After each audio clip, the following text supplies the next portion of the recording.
விஷயம். ஹைதர் அலி சென்னை புகாரி 537வது ஹதீஸில் ஒரு சந்தேகம். இந்த ஹதீஸ் நரகின் கடும் வெப்பம் கடும் குளிர் பற்றி பேசுகிறது. எனது சந்தேகம், நரகில் ஏது குளிர்? இது குர்ஆனுக்கு முரணாக தெரிகிறது அப்படின்ற ஒரு புகாரியில் 537வது ஹதீஸுடைய கருத்தை பற்றி அவர் ஒரு கேள்வி கேட்குறார். ஹதீஸுடைய கருத்து இப்படி இருக்கேன்னு. அது ஹதீஸுடைய நேரடியாக அந்த அர்த்தத்தையும் சொல்லிவிட்டு கருத்துக்கு வருவோம். அவர் சொல்லக்கூடிய 537வது ஹதீஸ் 537வது ஹதீஸில் என்ன வருதுன்னு கேட்டால், அது 537 மட்டும் இல்லாமல் 536ம் 37ம் சேர்ந்து இணைந்து வருது. ஒரு சனதில் ஒரு அறிவிப்பாளர் வரிசையில் பாதி செய்தியை சொல்லிவிட்டு இன்னொரு நம்பரை போட்டு அதே செய்தியை தொடர்ச்சியாக சொல்லப்பட்டிருக்கு. 36ஐயும் 37ஐயும் சேர்த்து ஒரு ஹதீஸ், 2 ஹதீஸாக நம்பர் போட்டிருப்பாங்க. 536 பாதி விஷயம் இருக்கிறது, 537 பாதி விஷயம் இருக்கிறது. 537ன்னு போடக்கூடியதுக்கு அறிவிப்பாளர் வரிசை போடலை, அதுதான் இதுக்குரிய அறிவிப்பாளர் வரிசை. முந்தைய 536க்கு எந்த சனதை சொல்லியிருக்கிறாரோ புகாரி, அதே சனதில் தான் இதுவும் இருக்கிறதுங்கிறதுனால இது ரெண்டும் சேர்ந்து ஒரு ஹதீஸ் தான். என்னை கேட்டால் இது நம்பரே போட்டிருக்கக்கூடாது. நம்பர் அவர் புகாரி போட்டது கிடையாது. பின்னாடி உள்ளவங்க நம்பர் போடுவாங்கள்ல, அந்த நம்பர் போடும்போது இந்த 2 ஹதீஸை பிரித்து போட்டாங்க. ரெண்டுக்கும் சேர்த்து ஒரு நம்பர் போட்டிருக்கலாம், அந்த விஷயம் தனி விஷயம். இப்போ 536 37 என்ன சொல்லுதுன்னு பார்ப்போம். இதஷ்தத்தல் ஹர்ரு, வெப்பம் கடுமையாகும் பொழுது, அபரிது பிஸ்ஸலாத்தி, தொழுகையை குளிர்ந்த பிறகு தொழுங்கள். இது லொஹருக்கு வெப்பம் ஜாஸ்தியாக லொஹர் நாங்கள் வராட்டாலும் நம்ம விளங்கும்போது லொஹருக்கு தான் இது பொருந்ததுங்கிறது விளங்குறது. வேறு ஹதீஸுகளில் லொஹர்னு வேறு வருது. அப்போ இதஷ்தத்தல் ஹர்ரு, பகல் நேரத்தில் நண்பகலில் கட்டுமையான வெக்க அரிசின்னு சொன்னால் கொஞ்சம் லேட்டாக தொழுவுங்கிறாங்க. ஒரு 1 மணிக்கு சரியான வெக்கையாக இருக்குன்னு வைங்க, ஒரு 2:30 மணிக்கு தொழுவுங்க. கொஞ்சம் வெப்பத்தை குறைங்க, வெப்பத்தில் போய் நெருப்பு மாதிரி கொட்டிக்கிட்டு இருக்கும்போது ஏன் தொழுவுறீங்க அப்படின்னு ரசூலுல்லாஹ் சொல்கிறாங்க. இதஷ்தத்தல் ஹர்ரு, வெப்பம் கடுமையாக இருக்கும் பொழுது அபரிது பிஸ்ஸலாத்தி, தொழுகையை குளிர வையுங்கள். குளிர வையுங்கள்னா என்ன அர்த்தம்னு கேட்டால், குளிரான நேரத்தில், அந்த வெப்பம் குறைந்த நேரத்தில் அது தொழுவுங்க சொல்லிவிட்டு, இன்ன ஷித்தத்தல் ஹர்ரி, இந்த கடுமையான வெப்பம் என்பது மின் ஃபைஹி ஜஹன்னம, நரகத்தினுடைய மூச்சுக்காற்று. இது நரகத்துடைய மூச்சுக்காற்றுனால தான் வெப்பமாக இருக்குது அப்படின்றும் ரசூலுல்லாஹ் சொன்னதாக காரணத்தோடு வந்துடுது. அது இது வரைக்கும் 36, நீங்கள் சொன்ன 37 அடுத்து வருது. அடுத்து என்ன வருதுன்னா, ஒஷ்டகத்தின் நாரு இலா ரப்பிஹா, நரகம் அல்லாவிடத்தில் முறையிட்டது. யா ரப்பி, இறைவா, அக்கல பாதை பாலா, இந்த நெருப்பு என்னுடைய ஒரு பகுதி இன்னொரு பகுதியை சாப்பிடுது. நெருப்பு அதானே செய்யும். நெருப்பு என்ன செய்யும்? எரிச்சு எல்லாத்தையும் தின்றுக்கிட்டே இருக்கும்.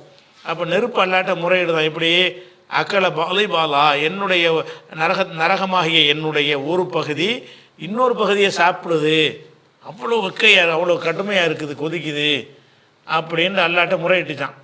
இப்போ அதினலஹா பி நஃபசைனி, 2 மூச்சு விடுவதற்கு அல்லாஹ் அதுக்கு அனுமதி கொடுத்தான். 2 தடவை மூச்சு விட்டுக்க. மூச்சு எடுத்து விட்டுனா வெப்பம் குறைச்சிடும்ல. அங்கே நரகத்துடைய வெப்பத்தை குறைக்கிறதுக்காக வேண்டி நரகம் என்ன செய்யுமா, இழுத்து மூச்சை வெளியே விடணும். அப்படி விட்ட ஒரு நஃபசின் ஃபிஷ் தாய் ஒரு நஃபசின் ஃபிஷ் சைஃபி, குளிர்காலத்தில் ஒரு மூச்சியும் கோடை காலத்தில் ஒரு மூச்சியுமாக 2 மூச்சு விட்டுக்க. இதெல்லாம் ஹதீஸ் ரசூலுல்லாஹ் சொன்னதாக வருது. ஃபோஹோ, இதனால தான் அஷத்துமா தஜிதூன மினல் ஹர்ரி, நீங்கள் பார்க்கிற கடுமையான வெப்பம் இதனால் தான் உங்களுக்கு கிடைக்கிறது. அஷத்துமா தஜிதூன மின ஜம்ஹரீரி, நீங்கள் பார்க்கிற கடுமையான குளிரும் அதனால் தான் ஏற்படுகிறது. அதாவது 2 தடவை மூச்சு விடுதில்ல, ஒரு தடவை மூச்சு விடும்போது கட்டும் வெப்பமாக இருக்குது. நரகத்துடைய மூச்சு தான் அங்கே என்ன செய்ய வெப்பத்தை இங்கே ஒன்றாந்து சேர்க்குறது. அதுக்கப்புறம் கடுமையான குளிர் இருக்குல்ல, அதுவும் அது நரகம் விடுற மூச்சு தான். அப்போ நரகம் குளிர்காலத்தில் நரகம் ஒரு மூச்சு விடும்போது பூமியில் சரியான வெப்பமாக இருக்கிறது. இன்னொரு மூச்சு விடும் பொழுது பூமி பயங்கர குளிராக போயிடுது. அந்த குளிருங்கிற நம்ம உணர்றோமே, இந்த குளிரும் நரகம் விடுகிற மூச்சியினால் தான் ஏற்படுகிறது. இந்த வெப்பமும் நரகம் விடுற மூச்சியினால் தான் ஏற்படுது. அதனால் நீங்கள் வந்து நரகத்தினுடைய வெப்பமாக அந்த வெயில் இருக்கிற காரணத்தினால அந்த நேரத்தில் நீங்கள் தொழுவாமல் கொஞ்சம் லேட்டாக தொழுவுங்கன்றாங்க. இந்த சட்டம் சொல்கிற ஒரு அம்சம் வரைக்கும் ஓகே. ஆனால் இந்த ஹதீஸில் நீங்கள் என்ன கேள்வி கேட்குற சகோதரர் என்ன கேட்குறாருன்னு கேட்டால், நரகம் மூச்சு விட்டால் வெப்பம் வருங்கிறத நம்ம புரிஞ்சுக்கிற முடியுது. அது எப்படி குளிர் எப்படி வரும்? நரகம் மூச்சு இழுத்து விட்டு அந்த மூச்சு வெப்ப காற்று தானே வரும். நரகத்திலேருந்து மூச்சை இழுத்து விட்டு பேச்சுக்கு நரகம்னு அது ஒரு பொருளாக வைத்து கொண்டு அதுலேருந்து மூச்சுன்னா அந்த காற்றை வெளியேற்றுறானே, அப்படி வெளியேற்றும் என்று சொன்னால் வரக்கூடியது வெப்பமாக தானே வரும், குளிர்ச்சி எங்கே வருங்கிற ஒரு கேள்வியும் இருக்கிறது. அதுபோக நரகம்னாலே வெப்பம் தானே, அது எப்படி குளிர் வரும்? அது குளிர் இருக்கக்கூடாத, அதுக்கு மாற்றமாக இருக்குது, குரானுக்கு மாற்றமாக இருக்குது அப்படின்னு கேட்குறாரு. இவர் கேட்குற விஷயத்துக்கு போகிறதுக்கு முன்னாடி இவர் கேட்காத பல விஷயங்களையும் நம்ம பார்க்கணும். முதல்ல ஹதீஸுங்கிற பேரில் நம்ம சொல்லக்கூடிய செய்திகள் வந்து அதனுடைய அறிவிப்பாளரை பார்ப்பது போல் அதனுடைய கருத்தை நம்ம பார்க்கணும். எந்த ஒரு ஹதீஸ் சொன்னாலும், ஏன்னா ஹதீஸ் என்பது வந்து ரசூலுல்லாஹ்ட்ட கேட்ட ஒருவரோ 2 பேரோ அறிவிக்கிறது தான், ஒட்டுமொத்த உம்மத்தும் அறிவிக்கிறது கிடையாது. அந்த ஒருவரோ 2 பேரோ என்ன செய்யலாம், வந்து தவறாக மனப்பாடம் பண்ணியிருக்கலாம், தவறாக புரிஞ்சிருக்கலாம். அது மாதிரி உள்ள அடிப்படையில் அந்த செய்திகளை அறிவிச்சிருப்பாங்க. அந்த சஹாபியிடமிருந்து அடுத்து கேட்குறவர் இருக்கார்ல, அவர் ஒருத்தர் 2 பேரும் தான் இருப்பார். அந்த இடத்துல கூட ஒரு மிஸ்டேக் ஏற்பட்டிருக்கலாம். அவர் கரெக்டாக இருந்து அவர் 3வது ஆள்கிட்ட சொல்லுவார்ல, அந்த தலைமுறையில் கூட ஒருத்தர் இணைஞ்சிருக்கலாம். ரசூல்லா ஒன்று சொல்ல, அவர் ஒன்று சொல்ல, சேர்த்து சொல்ல, கடைசியில் ஹதீஸ் மாதிரி வந்துடலான்ற ஒரு வாய்ப்பு ஹதீஸுகளில் இருக்குது. குரான் அப்படி இருக்காது. குரானில் உள்ளதுன்னா குரானில் உள்ளது தான், எல்லாம் ஏகமானது அது குரான் தான். 1-2 அறிவிப்பாளர்களை கொண்டு குரான் வந்து நிரூபிக்கப்படாது. ஒட்டுமொத்த உம்மத்தை கொண்டு குரான் நிரூபிக்கப்பட்டிருக்கிறது. அது மனப்பாடம் பண்ணி வச்சுருந்தாங்க, எழுத்தில் வேறு ஆக்கிட்டாங்க. இப்படி பல வகையில் அது வந்து உறுதிப்படுத்தப்பட்ட ஒரு விஷயம் குரான் என்பது. ஹதீஸ் என்பது 1-2 சஹாபாக்களை ஒருத்தர் அறிவிப்பார், இல்லாட்டி 2 பேர் அறிவிப்பார். அந்த 2 பேர்கிட்டருந்து அறிவிக்கிறவங்க 2 பேராக இருப்பாங்க, அவங்ககிட்ட அறிவிக்கிற ஆள் ஒரு 2 பேராக இருப்பாங்க. இப்படி தான் இருக்கிறதுனால அவங்க சொன்னது நம்ம ஏற்றுக்கிறது தான் வேணும். அதில் ஒரு நெருடல், ஒரு தப்பு, ஒரு பிழை மாதிரி நமக்கு தெரிந்தால் இஸ்லாமிய பேசிக்கு மாற்றமாக இருக்குது, கண் முன்னாடி இருக்கிற உண்மைக்கு மாற்றமாக இருக்குது. அந்த மாதிரியான விஷயங்களை நம்ம வந்து கண்டறிந்தோம் என்று சொன்னால் இது நபிகள் சொன்னது இல்லை. நபிகள் வந்து நடைமுறையில் இருக்கிற உண்மைக்கு மாற்றமாக பேச மாட்டாங்க. ஏன்னா வஹியை கொண்டு தான் மாயன்ட்டு அனில் ஹவா, அவர் மனோ இச்சைப்படி எதையும் முகமது பேச மாட்டார்.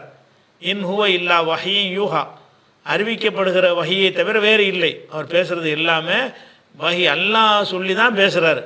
அல்லாஹ் சொல்லி தான் பேசுகிறாருங்கும்போது அல்லாஹ் பேசினால் எப்படி 100% உண்மையாக இருக்குமோ அப்படித்தானே ரசூல்லா பேசினால் இருக்கணும். உண்மைக்கு மாற்றமான செய்தி ரசூல்லா சொன்னாங்கன்னு ஒருத்தர் சொல்கிறார், நம்ம ரசூல்லா சொல்கிறது கேட்கல, ரசூல்லா சொன்னாங்கன்னு சொல்கிறார். அந்த செய்தியை பார்த்தீங்கன்னா இது ரசூல்லா சொன்ன மாதிரி தெரியல, இது வஹி மாதிரி தெரியலையே அப்படின்னு உங்களுக்கு டவுட் வருது.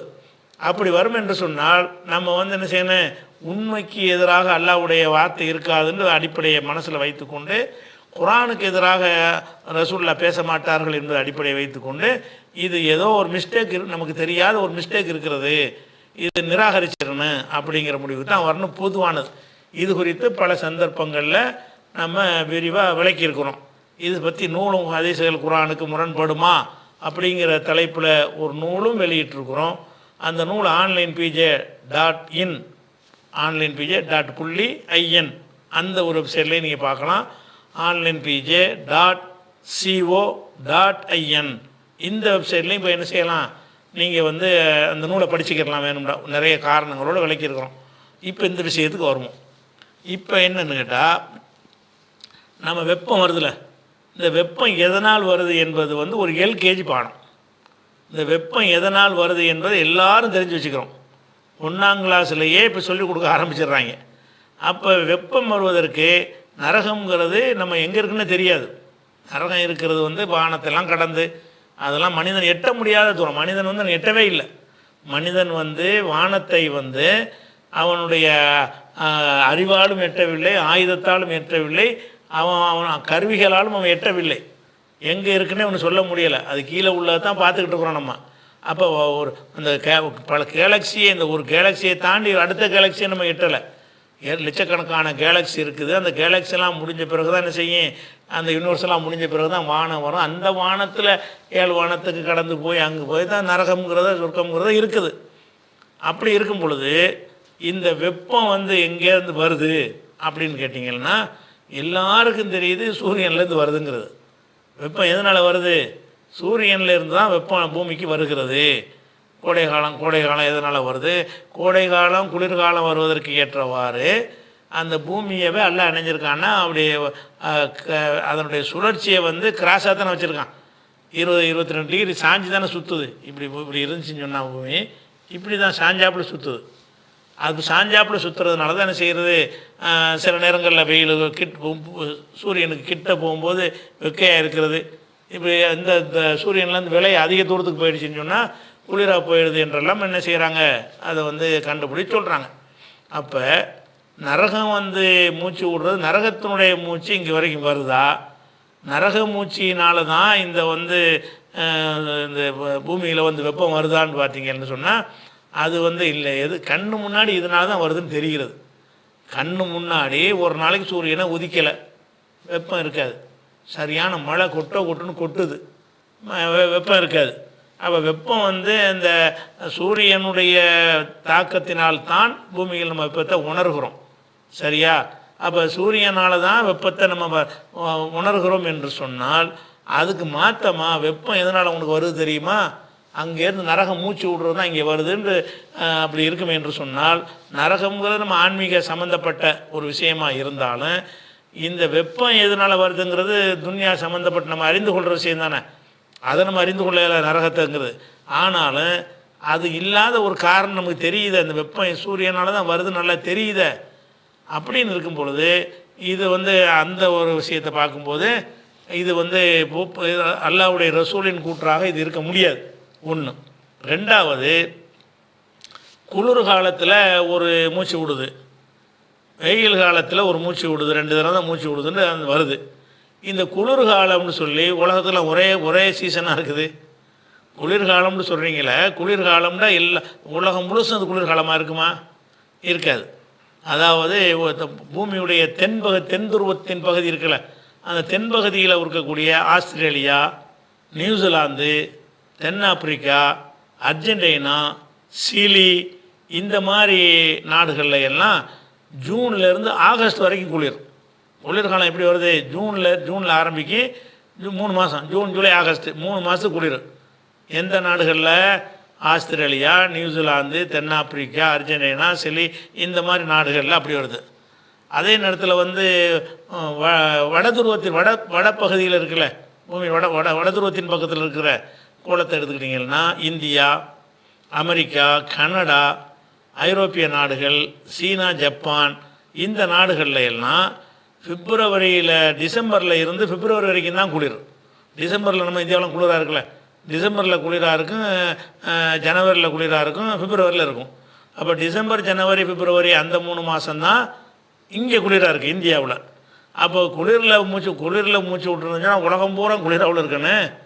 அதனால தான் சூரியன் நாள் என்று சொன்னால் அந்த சூரியன் வந்து அந்த 22 டிகிரி அதை சாஞ்சி சுற்றுறதுனால அந்த சூரியனுக்கு நெருக்கமாக உள்ள பகுதியில் வெப்பமாக இருக்கும், சூரியனை விட்டு தொலைவாக உள்ள பகுதியில் என்ன செய்யும், வெப்பம் குறைஞ்சதுனால குளிராக இருக்கும்னு ஒரு ரீசன் அதில் இருக்குது இந்த மாறுவதற்கு.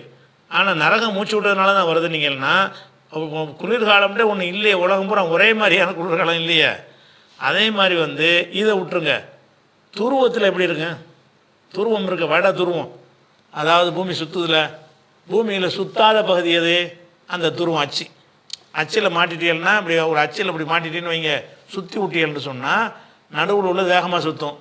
இந்த அச்சில் மாட்டிருப்பீங்க, அந்த இடத்துல சுழற்சி இருக்காதுல்ல, சுத்தாது அந்த இடத்துல.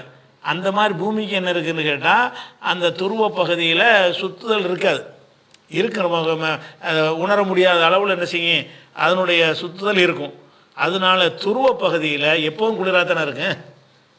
வடதுருவம் போயிட்டீங்கன்னு சொன்னால் 3 மாதம் குளிர், 3 மாதம் வடதுருனா ரஷ்யாவுக்கு மேலே போயிட்டின்னு வைங்க, அந்த அண்டார்டிகா அந்த மாதிரி போயிட்டோம்னு சொன்னால் காலமெல்லாம் குளிராவில் இருக்கும், எப்போவுமே பனி உறைஞ்சல் இருக்கும். எல்லா காலத்துலேயும் பனி உறைந்திருக்கக்கூடிய பகுதியெல்லாம் இருக்குது. அப்போ குளிர்காலம்னு என்னமோ அந்த அரபு நாடை மட்டும் பார்த்த ஒரு ஆள் சொன்ன மாதிரி அந்த செய்தி சொல்லப்பட்டிருக்கே தவிர அகில உலகத்தையும் படைத்த இறைவனுடைய சொல்லு மாதிரி அது இருக்கலை. அப்போ இறைவனுக்கு இதெல்லாம் தெரியாது. அப்போ அந்த மூச்சு விடுறதுனால தான் இங்கே குளிர் ஏற்படுதுன்னு நீங்கள் சொல்லுவீர்களே. ஆனால் ஒரு குறிப்பிட்ட நேரத்தில் உலகம் முழுசும் குளிர் ஏற்படலை. உலகம் முழுசும் குறிப்பிட்ட கூடத்தில் வெப்பம் ஏற்படணும், அப்படி ஏற்படலை. ஒரு பக்கம் வெப்பமாக இருக்கும்போது ஒரு பக்கம் என்ன செய்கிறது, ஒரு இலையுதிர் சாந்தமான பருவ காலமாக இருக்கிறதுலாம் வருகிறது. அது மாதிரி சிங்கப்பூர், இலங்கை, மாலத்தீவு இந்த தீவுகளுக்குள்ளே மாட்டிகிட்டு இருக்குல்ல, அங்கெல்லாம் பார்த்திங்கன்னா காற்று 4 பக்கமும் காற்று வீசுகிற காரணத்தினால மிதமான வெப்பம் இருக்குது அங்கெல்லாம். இப்படி இந்த வெப்பம் என்பதற்கு குறிப்பிட்ட ஒரு சீசனே இல்லை, ஒவ்வொரு பகுதிக்கு ஒரு மாதிரியாக இருக்கிறது. அப்படி தான் இந்த பூமியுடைய அமைப்பும் அதனுடைய சுழற்சியும் அமைக்கப்பட்டு இருக்கிறது. அப்படி இருக்கும் பொழுது அந்த நரக மூச்சு விடுறதுனால வருதுங்கிறது கண்ணுக்கு முன்னாடி தெரிகிற ஒரு உண்மைக்கு மாற்றமாக இருக்குது. கண்ணுக்கு முன்னாடி என்ன பார்க்குறோம், வெப்பம் எதனால் வருதுன்னு பார்க்குறோமோ அதுக்கு மாற்றமாக இருக்கிறது சூரியனால் தான். சூரியன் இந்த வெளிச்சம் வருதில்ல, 8 கோடி மைலுக்கு மேலே இருக்குது சூரியன். அங்கேருந்து அந்த சூரியன் என்ன செய்கிறது, நம்ம பூமியில் படும் பொழுது நமக்கு வெப்பம் வருது. அது சூரியன் மட்டும் கூட காரணம் கிடையாது. அந்த வெப்பம் அதுக்கு காற்றுல இருக்கக்கூடிய ஆக்சிஜன் எல்லாம் சேர்ந்து காரணம். அதெல்லாம் சூடான பிறகு தான் நமக்கு வெப்பமே வருகிறது. அப்படிங்கிறதெல்லாம் இருக்குது.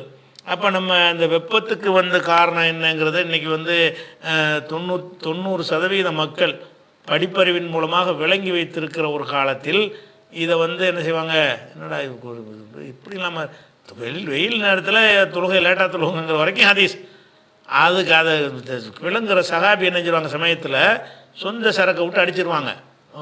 குளிர் காலத்தில் ஏன் தொழுதுமா, நரகத்தினால தான் அப்படின்னு சொல்லி யாரோ டெவலப் பண்ணியிருப்பாங்களே தவிர நம்ம சட்டத்துக்கு எடுத்துக்கிறோம். இந்த ஹதீஸில் எதை எடுத்துக்கணும்னு கேட்டால், வெயில் காலம் வந்தால் கொஞ்சம் சரிதானே, வெயில் நேரத்தில் போட்டு நெத்திலாம் சூடாக இருக்கும், மண் தரையில் தொழுவாங்க, காலெலாம் பொசுக்கும், தொலைக்கு மக்கள் வருவதற்கே முடியாது, வெயில் நினைஞ்சிறேன், உடம்புல குளுக்கோஸ்லாம் இறங்கி போயிடுறேன். அந்த மாதிரி ஒரு காரணத்துக்காக வேண்டி லேட்டாக தொழுவுங்கன்னு சொன்னால் அந்த ரீசனும் அந்த தொழுகை தள்ளி போடுவதும் அது ஓகே, அது அந்த அளவுக்கு உள்ள ஹதீஸை நம்ம ஏற்றுக்கிறோம். எதனால் இந்த வெப்பம் ஏற்பட்டு தெரியுமா, நரகம் மூச்சு விட்டதுனால ஏற்பட்டுச்சு அப்படின்னு சொல்லுவோமே. ஆனால் அப்போ இது சரியில்லைங்கிற ஒரு விஷயம் இருக்குது. நரகத்தை பற்றி அல்லாஹ் குர்ஆனில் சொல்லும்போது 78வது சூறாவில் 24வது வசனத்தில் என்ன சொல்கிறான்னு கேட்டால், லா யதூகுன ஃபீஹா பர்தன் வலா ஷராபா, அந்த நரகத்தில் குடிபானமும் அவங்களுக்கு கிடைக்காது, குளிரையும் உணர மாட்டார். குளிர் இல்லைங்கிறான், நரகத்தில் குளிர் இல்லைன்னு குர்ஆன் சொல்லுது. குடிக்க தண்ணி இருக்காது, இல்லா ஹமீமன்னு கொதிக்கப்பட்ட நீரை தவிர வேறு ஒரு தண்ணி கிடைக்காதுன்னு, தண்ணிக்காவது ஏதோ ஒன்று கிடைக்கும்னு சொல்லி போடுறான். ஆனால் குளிர் கிடையாதுங்கிறானே, நரகனால குளிர் கிடையாது, அந்த குளிர்ச்சியை உணர மாட்டார்கள் இருக்கிறது. அப்போ என்ன, குளிர் மூச்சு விடுறது, மூச்சு விடும்போது குளிர் காலத்தில் ஒரு மூச்சு விடுகிறது, கோடை காலத்தில் மூச்சு விடுறது, அந்த மூச்சு தான் குளிராக இங்கே பிரதிபலிக்குதுன்னு சொன்னால், அப்போ நரகத்தில் அதில் குளிருங்கிற ஒரு தன்மையும் நரகத்தில் இருக்குன்னு தான் அர்த்தம். அதாவதுங்க, வெப்பமாக இருக்கிற ஒரு நெருப்பு துருத்தி வச்சுருப்பாங்க, இரும்பு கொல்லர்கள் இருப்பாங்கள்ல, இரும்பு பற்ற வச்சுக்கிறவங்க, அவங்க நெருப்பை உண்டாக்குறதுக்காக வேண்டி இப்படி காற்றை துருத்தி மாதிரி ஊதுவாங்க. ஊத என்ன செய்யும், அந்த நெருப்பு பற்றிக்கிட்டு எரியும். அந்த காற்றை அவங்க பீச்சு அடிக்கும் பொழுது அந்த காற்று எப்படி வரும்னா ஹீட்டாக சூடான காற்றாக தான் வரும். சரியா? சரி. அதே நேரத்தில் ஏசியில் போட்டு காற்று வந்தால் இப்படி சூடாக வரும், வராது. அப்போ ஹீட்டர் போட்டிங்கன்னா அதுலேருந்து வரக்கூடியது சூடாக வரும். இந்த ஏசியை போட்டிங்கன்னு சொன்னால் அதுலேருந்து வரக்கூடியது ஜில்லுன்ட்டு என்ன வரும். அப்போ என்னன்னு கேட்டால் அதில் என்ன தன்மை இருக்குது அதை வெளியேற்றுது. இப்போ நரகத்தில் நெருப்பு தான் இருக்குங்கும்போது 2 காலத்துலேயும் வெப்பம் தானே வரணும். குளிராக உலகத்தையெல்லாம் குளிர செய்கிற அளவு குளிர் வரும் என்று சொன்னால் அப்போ நரகமே ஐஸ் கட்டியாக இருக்கணும். நரகமே என்ன செய்யுது, 6 மாதத்துக்கு ஐஸ் கட்டியாக இருக்கும், 6 மாதத்துக்கு நெருப்பாக இருக்கும். அப்படின்னா தான் ஐஸ் கட்டியால் ஆன நரகம் மூச்சு விட்டால் குளிர் மூச்சை விடும். ஒரு பேச்சுக்கு இங்கே வர்றதுக்கு எட்டாது. அதுலேயும் 2வது மிஸ்டேக்கும் வருதில்ல. அப்போ இந்த நரகத்தில் குளிர் இருக்குதுன்னு நீங்கள் சொல்லுவீர்கள். ஆனால் லா யதூகுன ஃபீஹா பர்தன்லாம் சொல்கிறானே, பர்து இல்லைங்கிறானே. பர்துன்னு இது இப்ராஹிம் நபி நெருப்புல தூக்கி போட்டாங்கல்ல, அப்போ அல்லாஹ் சொல்கிறான், குல்னா யானாரு கூனி பர்தம் வசலாமா, நெருப்பே நீ பருது ஆயிரு, அந்த சூடு இல்லாமல் ஆக்கிருன்னு எல்லாம் சொல்லி காட்டுறான். அதான் பருதுங்கிறது. பருதுன்னா அத்தைய இந்த தொழுகையில் ஓதுறீங்கல்ல, அல்லாஹும பாயித் பைனி, அதில் என்ன செய்வீங்க, அல்லாஹ் முசில் ஹத்தாயாய பில் மாய் ஒரு சல்ஜி ஒரு பரத்துங்கிறீங்கல்ல, ஐஸ் கட்டி, ஐஸ் பனிக்கட்டியால் என்னுடைய பாவத்தை கழுவாயாகண்டு, அதுதான் பருதுங்கிறது. அப்போ அல்லாஹ் என்ன சொல்கிறான்னா, லா எது குணபிகா பர்தன், இந்த நரகத்தில் பர்த உணர மாட்டார்கள், குளிர் இருக்காது, வெந்து சாவுற நெருப்பு தான் இருக்குமே தவிர, சாவுறதில்ல, சாவு தான் வராத, வெந்து போகக்கூடிய நெருப்பு தான் இருக்குமே தவிர அதில் என்ன வராது, குளிர் கிடையாது. அப்போ குளிர் கிடையாதுன்னு குரான் சொல்லுது, குளிர் இருக்குதுன்னு ஹதீஸ் சொல்லுதா, எதை நீங்கள் ஏற்றுக்குருவீங்க? அதுக்கு குளிர் மூச்சு விடுதுன்னா அது குளிராக இருந்தால் தானே மூச்சு விட முடியும். அதுக்கு ஐஸ் கட்டி நிரப்பப்பட்டதுலேருந்து மூச்சு வந்தால் தான் அதுக்கு ஜில்லுண்டு காற்று வரும். நெருப்பு மாதிரி எரிஞ்சிக்கிட்டு இருக்கிறன்னு காற்று வந்தால் தான் சூடாக காற்று வரும்.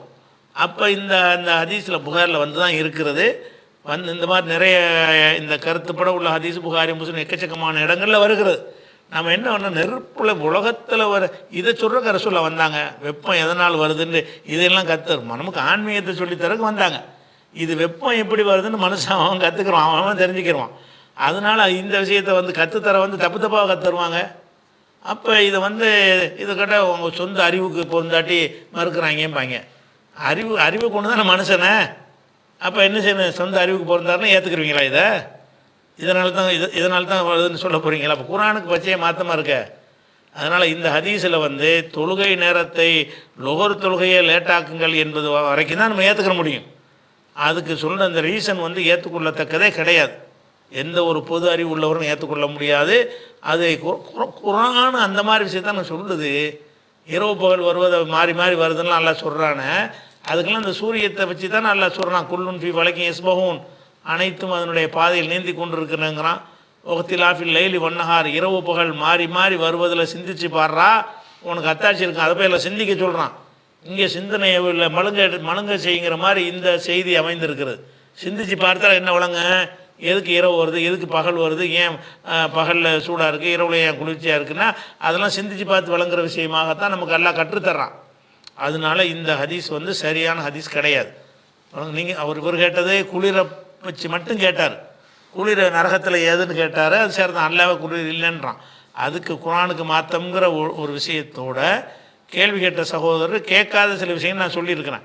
வெப்பம் வருதுங்கிறதே எல்லா பக்கம் ஒரே மாதிரி வராது, குளிர் எல்லா பக்கம் ஒரே மாதிரி வராது. 365 நாளும் குளிராக உள்ள பகுதிகளும் என்ன இருக்கிறது, பூமியில் இருக்கிறது, துருவ பிரதேசங்கள் இருக்கிறது. அப்போ அதுக்கு யார் மூச்சு விட்டது? இப்படி பல கேள்விகள். இப்படி பல கேள்விகள் இடக்கு முடக்கு கிண்டல் பண்ணுற மாதிரி அல்லாஹ்வுடைய தூதருடைய வார்த்தைகள் இருக்கு. வஹீல் வர்ற வார்த்தை அப்படியா இருக்கும்னா தெரிச்சு விடுற மாதிரி இருக்காது. அதை கவனிச்சுக்கணும்.